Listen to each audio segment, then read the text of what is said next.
Israel വീണ്ടും വാർത്തകളിൽ ആക്രമണത്തിലൂടെ നിറഞ്ഞു വരികയാണ്. അപ്പോൾ ഒരു ചോദ്യം, ആയത്തുള്ള അലി ഖമനേയി ഇപ്പോൾ എവിടെയാണ് എന്നുള്ളൊരു ചോദ്യം അവശേഷിക്കുകയാണ്. അദ്ദേഹത്തെ പറ്റി ഇപ്പോൾ വലിയ വിവരങ്ങളൊന്നും ലഭിക്കുന്നില്ല. ഇറാൻ്റെ പരമാചാര്യനാണ് അല്ലേ ആയത്തുള്ള അലി ഖമനേയി. അദ്ദേഹമാണ് ഈ മതഭരണകൂടമാണ് അവിടെയുള്ളത്. മതത്തലവൻ എന്ന നിലയിൽ അദ്ദേഹത്തിൻ്റെ നിയന്ത്രണത്തിനാണ് സൈന്യവും ഹിസ്ബുള്ളയും യമനിലുള്ള ഹൂതികളും ഒക്കെ ഉള്ളത്. ഇപ്പോൾ ഹിസ്ബുള്ള ഉള്ളത് സിറിയയിലും പിന്നെ ലബനോണിലുമാണ്. അപ്പോൾ ഇവിടെ ഇവർക്ക് നേരെയാണ് ഇപ്പോൾ ലബനോണിൽ കയറിയും ഇപ്പോൾ യമനിൽ കയറിയും ഇസ്രായേൽ ആക്രമണം നടത്തിക്കൊണ്ടിരിക്കുക. ഇസ്രായേലിൻ്റെ ആക്രമണം എന്ന് പറഞ്ഞാൽ അവരെ കീഴടക്കാനൊന്നുമല്ല, ഞങ്ങൾക്ക് ജീവിക്കാൻ വേണ്ടിയുള്ള യുദ്ധമാണ് അല്ലേ. അവർ നിരന്തരം 1948 ഈ ഇസ്രായേൽ എന്നുള്ള ചെറിയ രാജ്യം രൂപീകരിക്കപ്പെട്ടതിന് ശേഷം അതിൻ്റെ പിറ്റേ ദിവസം മുതൽ ഇന്നുവരെ ഇവർ നിരന്തരം ആക്രമണങ്ങൾക്ക് ഇരയായിക്കൊണ്ടിരിക്കുകയാണ്. അവരുടെ പ്രതിരോധിക്കാനുള്ള അവകാശത്തിൻ്റെ ഭാഗമായിട്ടാണ് അവരെ ആക്രമിക്കുന്നവരെ ഇല്ലാതാക്കുന്നത്.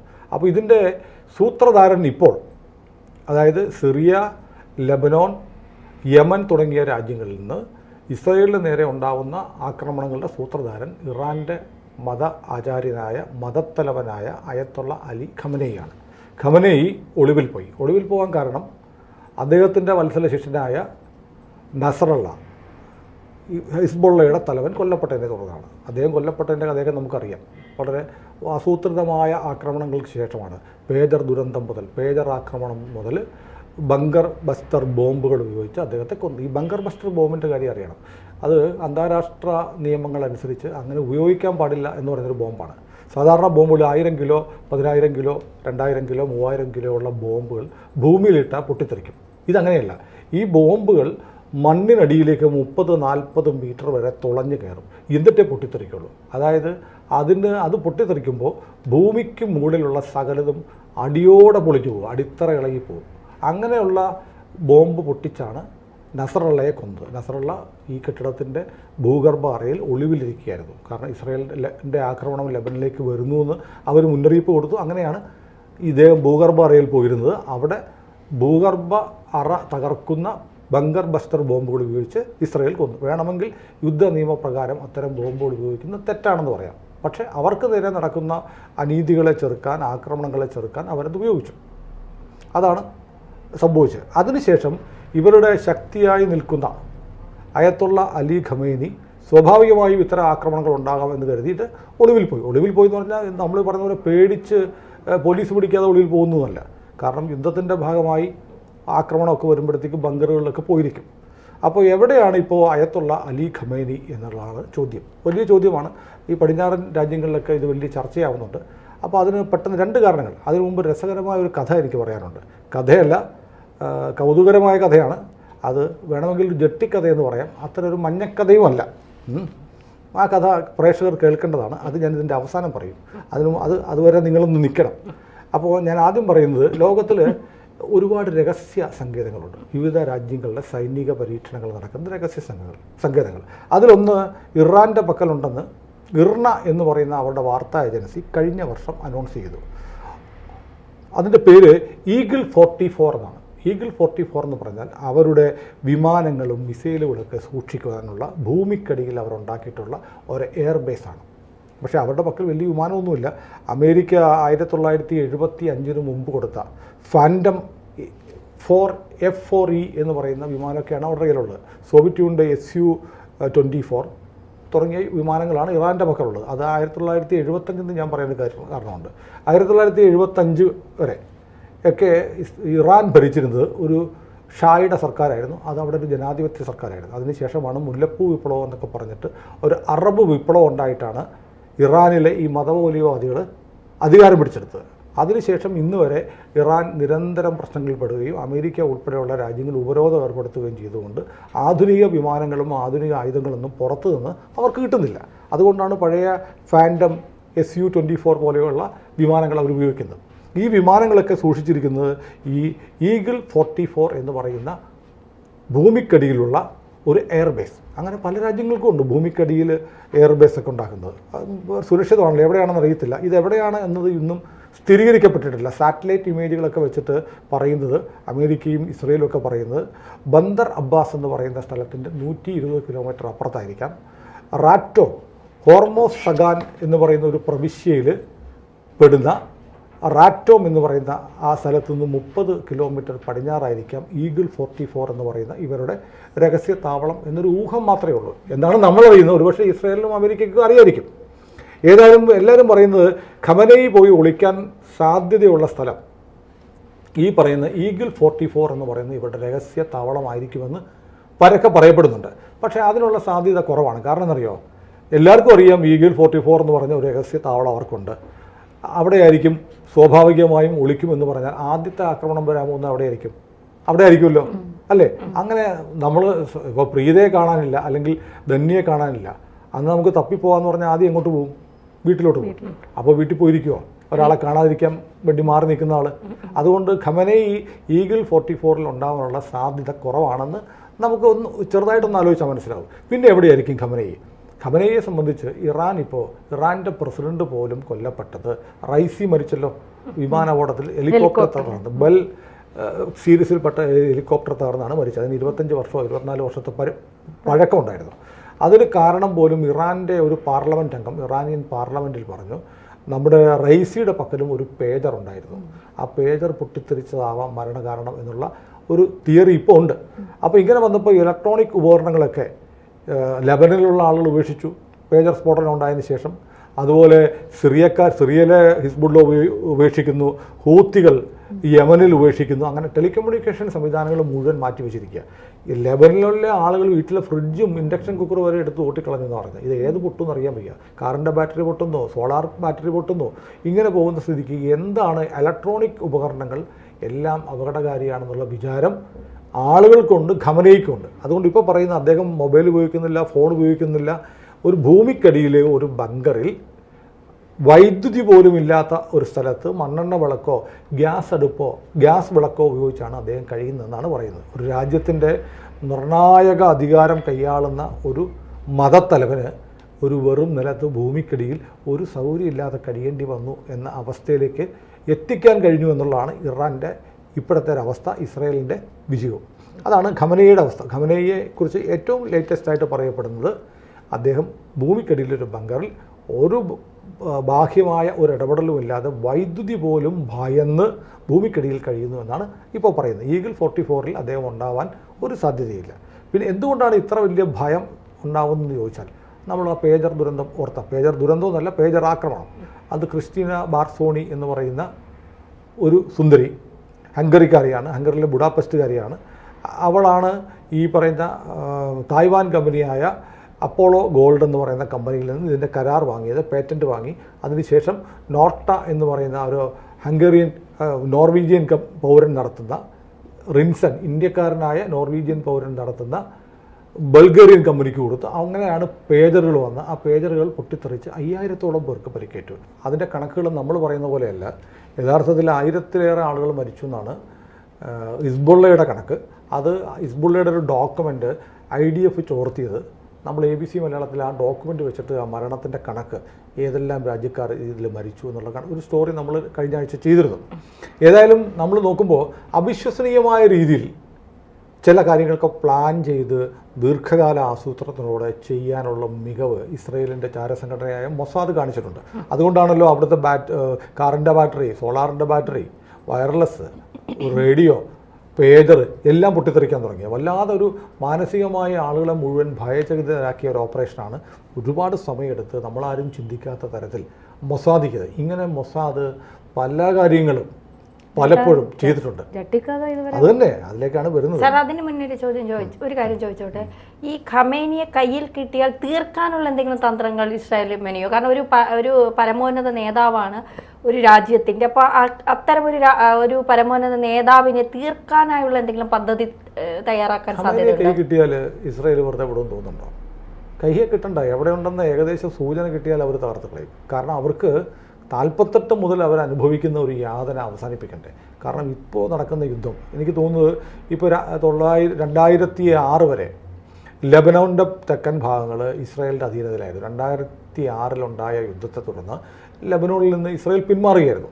വർഷങ്ങളോളം ലെബനോൺ ഒരു കാലത്ത് ക്രൈസ്തവ രാജ്യമായിരുന്നു, ക്രിസ്ത്യാനികളുടെ രാജ്യമായിരുന്ന അവിടെ മുസ്ലിം ഭൂരിപക്ഷം വന്നിട്ട് അവരുടെ മതരാജ്യമാക്കി മാറ്റിയതാണ്. അപ്പോൾ ലെബനോണിൽ ഇങ്ങനെ ചെയ്യാമെങ്കിൽ ഇസ്രായേലിന് ലോകത്തെവിടെയും ചെയ്യാം, അവരത് ചെയ്യും. കാരണം അവർക്ക് ഇനി യുദ്ധം മടുത്തു എന്നവർ തീരുമാനിക്കുകയാണ്. അവിടുത്തെ ഓരോ കുട്ടിയും ആയുധമെടുത്ത് പൊരുതുന്ന ഒരു ജനതയാണ്. ഏതായാലും ഞാനിപ്പം ഈ പ്രീതയെ വിഷമിപ്പിക്കുന്നില്ല, നമ്മുടെ വിഷയത്തിലേക്ക്. ജെട്ടിക്കഥ എന്ന് പറയുമ്പോൾ നിങ്ങൾ പേജറിൻ്റെ കഥയൊന്നും ആലോചിക്കണം. നമ്മുടെ കയ്യിലിരിക്കുന്ന പേജർ ഒരു വയർലെസ് സംവിധാനവും ഇല്ല, ഒരു ഇൻ്റർനെറ്റ് സംവിധാനവും ഇല്ല, ഒരു GPS സംവിധാനവും ഇല്ല. ആക്സസ് ചെയ്യാൻ പറ്റാത്തൊരു സാധനമാണ് ഏത്? പേജർ. കാരണം നമ്മൾ എവിടെയാണ് നമ്മൾ ട്രാക്ക് ചെയ്യാൻ പറ്റത്തില്ല.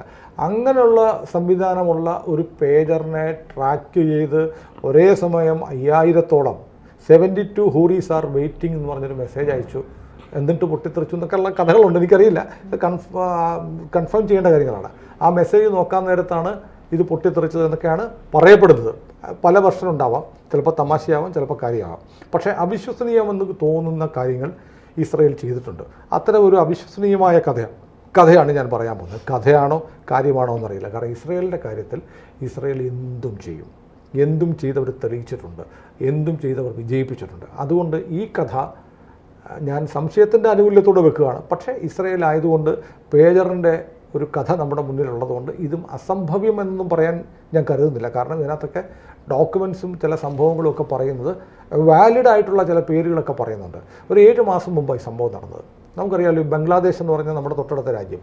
അവിടുത്തെ ഏറ്റവും വലിയ വ്യവസായം എന്ന് പറയുന്നത് റെഡിമെയ്ഡ് വസ്ത്രങ്ങൾ നിർമ്മിക്കുന്നതാണ്, അറിയാമല്ലോ.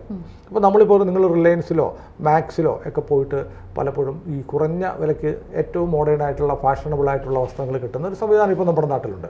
അതെടുക്കുമ്പോൾ അതൊക്കെ നോക്കുമ്പോൾ അതിൻ്റെ ടാഗിൽ കാണുന്ന എന്താ? മെയ്ഡ് ഇൻ ബംഗ്ലാദേശ് എന്നാണ്. അപ്പോൾ ഏറ്റവും കൂടുതൽ ചൈന കഴിഞ്ഞാൽ ഏറ്റവും കൂടുതൽ റെഡിമെയ്ഡ് വസ്ത്രങ്ങൾ ഉണ്ടാക്കുന്ന രാജ്യം ബംഗ്ലാദേശാണ്. ബംഗ്ലാദേശിലെ ഒരു കമ്പനിയാണ് പ്രിമേക്ക് ഗാർമെൻറ്റ്സ്. അവർ പ്രധാനമായും ഈ അണ്ടർ ഗാർമെൻറ്റ്സ് ഉണ്ടാക്കി ലോകത്തെമ്പാട് വിതരണം ചെയ്യുന്ന സ്ത്രീകളുടെയും പുരുഷന്മാരുടെയും അടിവസ്ത്രങ്ങൾ. കൂടുതൽ വിശദീകരിക്കേണ്ടല്ലോ, അടിവസ്ത്രങ്ങൾ എന്താണെന്ന് നിങ്ങൾക്കറിയാം. അതുണ്ടാക്കുന്ന കമ്പനിയിലേക്ക് 7 മാസം മുമ്പ് ഒരു അൽ ഫസാരിയ എന്ന് പറയുന്ന ഒരു ഏജൻസിയിൽ നിന്ന് ഒരു മെയിൽ ചെയ്യുന്നു. അപ്പോൾ നമ്മൾ നോക്കണം, ഇത് ഞാൻ കണക്ട് ചെയ്യുന്നത് ബാക്ക് എന്ന് പറയുന്ന ബൾഗേറിയൻ കമ്പനി. അതിനു മുമ്പ് നമ്മൾ തായ്വാൻ വരെ എത്തിയ പേജറിൻ്റെ യാത്ര നിങ്ങളൊന്ന് ആലോചിക്കണം. അപ്പോളോ ഗോൾഡ് പിന്നെ തുടങ്ങി അത് ബാക്കിലെത്തുന്നു അല്ലേ എന്ന് പറയുന്നത് പോലെ ഈ കമ്പനിയിലേക്ക് അൽ ഫസാരിയ എന്ന് പറയുന്ന ഒരു കമ്പനി പറയുന്നു, ഞങ്ങളുടെ ഒരു ക്ലയൻറ്റിന്, ഞങ്ങളുടെ ഒരു കക്ഷിക്ക് കുറച്ച് അണ്ടർ ഗാർമെൻറ്റ്സ് വേണം. കുറച്ചൊന്നുമല്ല, ഒരു 2 ലക്ഷത്തോളം അണ്ടർ ഗാർമെൻറ്റ്സ് വേണം. സാമ്പിൾസ് അയക്കാൻ പറയുന്നത്. അപ്പോൾ ഒരു കമ്പനിക്ക് വലിയ ബൾക്ക് ഓർഡർ 2 ലക്ഷത്തോളം ജെറ്റികൾ എന്ന് തന്നെ പറയാം, പുരുഷന്മാരുടെയാണ്. അത് വേണമെന്ന് പറയുന്നു. അപ്പോൾ അവർ സാമ്പിൾ അയച്ചു കൊടുക്കുന്നു. അങ്ങനെയാണ് സാമ്പിൾ അയച്ചു കൊടുക്കുക. സാമ്പിൾ പരിശോധിച്ച് ഈ കമ്പനി പറഞ്ഞു ഹാപ്പിയാണ്. അവർ പ്രിമേക്ക് ഗാർമെൻറ്റ്സിനോട് പറഞ്ഞു നിങ്ങളുടെ പ്രൊഡക്റ്റ് കൊള്ളാം, നല്ല കോട്ടണാണ്, ഇറ്റ്സ് വെരി ഗുഡ് മെറ്റീരിയൽ, പക്ഷേ നിങ്ങളുടെ ഇലാസ്റ്റിക് പോരാ, അത് ഈ വിയർപ്പ് വലിച്ചെടുക്കുന്ന തരത്തിലുള്ള ഇലാസ്റ്റിക് ആണ്, അല്ലെങ്കിൽ എന്ത് പറ്റും, വിയർപ്പ് സ്കിന്നിൽ തങ്ങി സ്കിൻ ഡിസീസ് വരാം, അതുകൊണ്ട് ഈ മെറ്റീരിയൽ മാറ്റണം എന്ന് പറഞ്ഞു. അപ്പോൾ അവർ പറഞ്ഞു അത് മെറ്റീരിയൽ മാറ്റാം. പക്ഷേ അപ്പോൾ ഈ കമ്പനി പറഞ്ഞു, അൽഫസേറെ പറഞ്ഞു എൻ്റെ ക്ലയൻറ്റിന് താല്പര്യമുള്ള ഒരു മെറ്റീരിയലുണ്ട്, ആ മെറ്റീരിയൽ ഞങ്ങൾ സപ്ലൈ ചെയ്യാം, അത് നിങ്ങൾ മെറ്റീരിയൽ വാങ്ങുന്നതിനേക്കാളും വില കുറവാണ്. അപ്പോൾ കമ്പനിക്കും ലാഭമായി, കാരണം അവർ മേടിക്കുന്നതിനേക്കാൾ കുറഞ്ഞ വിലയ്ക്ക് ക്ലയൻറ്റിന് ഇഷ്ടമുള്ള ഇലാസ്റ്റിക് കിട്ടുന്നു. അങ്ങനെ പ്രിമേക്ക് ഗാർമെൻറ്റ്സ് എന്ത് ചെയ്തു, ഈ മെറ്റീരിയൽ വാങ്ങി ഈ അണ്ടർ ഗാർമെൻറ്റ്സ് 2 ലക്ഷം ജെട്ടികൾ ഉണ്ടാക്കി. അപ്പോൾ നമ്മൾ ജെട്ടിക്കഥ എന്ന് പറഞ്ഞ് നിങ്ങൾ പുച്ഛിക്കരുത്. ഇത് യുദ്ധതന്ത്രത്തിൽ ഒരുപക്ഷെ ഒരു വലിയ ലാൻഡ്മാർക്ക് ആവുന്ന മറ്റൊരു സംഭവമാണ് പേജർ പോലെ. ഇത് അങ്ങനെ സപ്ലൈ ചെയ്തു. ഇത് അൽ ഫസാരിയ ഈ ഇടനിലക്കാരായി നിന്ന് ഈ കൺസൈൻമെൻറ്റ് അയച്ചത് ഇറാനിലേക്കാണ്, ഇറാൻ സർക്കാരിന് വേണ്ടിയിട്ടായിരുന്നു. ഇറാൻ ആവട്ടെ അവരുടെ ആവശ്യത്തിനല്ല ഇത് വാങ്ങിയത്. അവരുടെ കൂലിപ്പട്ടാളമായി സിറിയയിലും ലെബനനിലും യമനിലും ഒക്കെ പൊരുതുന്ന ഹിസ്ബുള്ളയ്ക്കും ഹൂതികൾക്കും അവരുടെ ഭടന്മാർക്ക് കൊടുക്കാൻ വേണ്ടിയിട്ടാണ്. അവരുടെ യൂണിഫോം ഉൾപ്പെടെയൊക്കെ സപ്ലൈ ചെയ്യുന്ന അവരുടെ മാതൃരാജ്യം പോലെ അവരെ സഹായിക്കുന്ന ഇറാനാണ്. നമ്മൾ കേട്ടില്ലായിരുന്നു, ഈ കണ്ണൂരുള്ള ഒരു കമ്പനിയായിരുന്നു ഇസ്രായേലിന് യൂണിഫോം കൊടുത്തുകൊണ്ടിരുന്നത്. ബൾക്കായിട്ട് ഓർഡർ കിട്ടുന്നു. അയാളപ്പം യുദ്ധം വന്നപ്പോൾ പലസ്തീനോട് ഐക്യദാർഢ്യം പ്രഖ്യാപിച്ച് ഇനി ഓർഡർ കൊടുക്കുന്നില്ല എന്ന് പറഞ്ഞു. അവർ വേറെ ആമ്പിള്ളേർക്ക് ഓർഡർ കൊടുത്തു. അയാൾ ഗോവിന്ദ എന്ന് പറഞ്ഞ് വീട്ടിരിപ്പുണ്ട്, അവന് പോയി. മലയാളി അങ്ങനെയാണല്ലോ, ഈ വിപ്ലവാവേശം കാണിക്കുമ്പോൾ ഉള്ള പണി കളയും. ഏതായാലും ഈ പ്രിമേക്ക് ഗാർമെൻറ്റ്സ് ഈ ഓർഡർ സ്വീകരിച്ചു. 2 ലക്ഷം അണ്ടർ ഗാർമെൻറ്റ്സ്, പുരുഷന്മാരുടെ അണ്ടർ ഗാർമെൻറ്റ്സ്, ഞാൻ ജെട്ടി എന്ന് എപ്പോഴും പറയുന്നില്ല, അണ്ടർ ഗാർമെൻറ്റ്സ് കണ്ടെയ്നർ കയറി ഇറാനിലെത്തി. ഇറാനിൽ നിന്ന് സിറിയയ്ക്ക് പോയി, ലെബനോണിൽ പോയി, യമനിൽ പോയി. പക്ഷേ ഇപ്പോൾ ഈ പടിഞ്ഞാറൻ മാധ്യമങ്ങളിൽ പറ്റുന്ന ഒരു വാർത്ത, ഈ അണ്ടർ ഗാർമെൻസിൻ്റെ ഇലാസ്റ്റിക്കിൽ ഒരു അപകടകരമായ വസ്തു ഉണ്ടായിരുന്നു എന്നാണ് വെസ്റ്റേൺ മീഡിയ പറയുന്നത്. അതിനകത്ത് ഡൈക്ലോറോ യുറേനിയം എന്ന് പറയുന്ന റേഡിയോ ആക്ടിവിറ്റി, അണുവികിരണ ശേഷിയുള്ള യുറേനിയത്തിൻ്റെ ഒരംശമുള്ള കെമിക്കൽ ഈ ഇലാസ്റ്റിക്കിൽ തേച്ചിരുന്നു. അപ്പോൾ ഇത് ഈ പറയുന്ന ഡൈക്ലോറോ യുറേനിയം എന്ന് പറയുന്ന സാധനം ക്യാൻസർ കോശങ്ങളെ ചുരുക്കാൻ വേണ്ടി ഉപയോഗിക്കുന്ന ട്രീറ്റ്മെൻറ്റ് ഉപയോഗിക്കുന്നതാണ്. അത് ഏത് ഭാഗത്താണോ നമ്മളിത് അപ്ലൈ ചെയ്യുന്നത് ആ ഭാഗം ചുരുങ്ങി പോകും, പിന്നീട് ആ ഭാഗം നശിച്ചു പോകും. അപ്പോൾ യുറേനിയം റേഡിയോ വികിരണങ്ങൾ ഉപയോഗിച്ച് ചികിത്സിക്കാൻ വേണ്ടിയാണ് യുറേനിയം കോമ്പൗണ്ട് ഉപയോഗിക്കുന്നത്. വളരെ യുറേനിയം എന്ന് പറഞ്ഞാൽ ഒരു കിലോയൊന്നും വേണ്ട, വളരെ മൈക്രോ മില്ലിഗ്രാം മതി യുറേനിയം. കാരണം യുറേനിയം ഏറ്റവും അപകടകരമായ, ഏറ്റവും കോസ്റ്റ്ലി ആയ, ഏറ്റവും സുരക്ഷാ ഭീഷണിയുള്ള മൂലകമാണ്. യുറേനിയം നമ്മുടെ ഉണ്ടെന്ന് പറഞ്ഞാൽ നമ്മളെ വന്ന് പട്ടാളം കൊണ്ടുപോകും.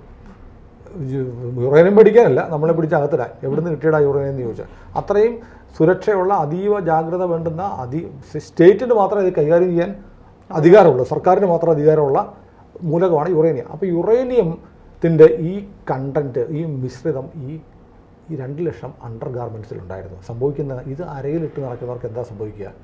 അവരുടെ ആ ഭാഗം മുഴുവൻ ചുരുങ്ങിപ്പോവും, റേഡിയോ ആക്ടിവിറ്റി ഉണ്ടായി, ആ പ്രദേശം ഭാഗം ആന്തരാവയവങ്ങൾ ഉൾപ്പെടെ നശിച്ചു പോകും. അപ്പം ഇറാൻ്റെ കൂലിപ്പട്ടാളക്കാരായി നിൽക്കുന്ന ആളുകളെ 2 ലക്ഷത്തോളം സാധനം എന്ന് പറഞ്ഞാൽ ഒരാൾക്ക് ഒരു 5 എണ്ണം വെച്ച് കൊടുത്താൽ 50,000 പേർക്ക് അല്ലേ, 50,000 പേർക്ക് ഗുരുതരമായ റേഡിയോ ആക്ടിവിറ്റി ഉണ്ടാവാനും സഹായിക്കുന്ന തരത്തിലുള്ള ഒരാക്രമണം ഇസ്രയേൽ നടത്തി എന്നൊരു കഥ ഇപ്പോൾ പുറത്തു വരുന്നുണ്ട്. അതിൻ്റെ നിജസ്ഥിതി എനിക്കറിയില്ല.